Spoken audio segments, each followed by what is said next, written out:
Les jumelles de Korobo. Avant de commencer, like, abonne-toi et n'hésite pas à laisser un commentaire. Dans la vallée de Korobo, un village niché entre des collines rocheuses et une forêt dense, naquirent deux jumelles, Naya et Sira. Leur mère mourut en les mettant au monde, et l'on dit qu'au moment de leur premier cri, le ciel s'assombrit et un vent étrange balaya les cases. Les anciens y virent un signe, ces enfants portaient une puissance venue des ancêtres. Dès leur enfance, les jumelles révélèrent des dons mystérieux.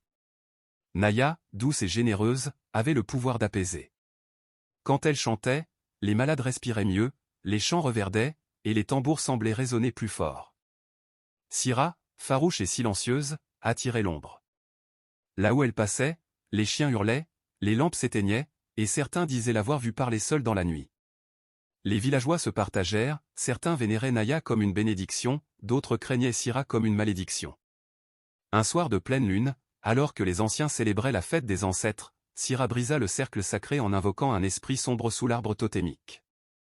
Les tambours s'arrêtèrent, et des rafales glaciales traversèrent le village. Les récoltes dépérirent dès le lendemain. Les anciens supplièrent Naya de rétablir l'équilibre.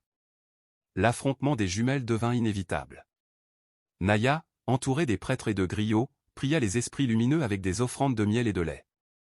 Sira, vêtue de rouge et de noir, dansa seule au bord de la rivière interdite, offrant du sang et des ossements au génie de l'ombre. Le village devint un champ invisible de guerre. Les enfants tombaient malades la nuit, puis guérissaient le jour. Les rivières s'asséchaient soudain, puis gonflaient jusqu'à tout emporter. On disait que les deux sœurs tiraient le destin de Korobo dans des directions opposées. La confrontation finale arriva sous une lune rouge. Sur la grande place, Naya et Sira se firent face, chacune entourée d'un cercle d'esprits. Le sol trembla, le ciel gronda. Les villageois, paralysés par la peur, regardaient leurs sauveuses et destructrices s'affronter. Dans un éclat de lumière et d'ombre mêlées, les deux forces s'entrechoquèrent. Le silence qui suivit fut total. Au lever du jour, les corps des jumelles furent retrouvés enlacés au pied de l'arbre sacré, sans vie, mais le village était sauvé, les champs reverdirent, l'eau revint claire, et le chant des oiseaux réapparut.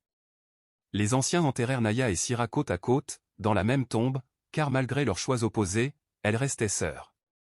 On planta deux arbres jumeaux sur leur tombe, l'un donnait des fleurs éclatantes, l'autre portait des fruits amers. Comment as-tu trouvé l'histoire? N'hésite pas à le partager à tes amis.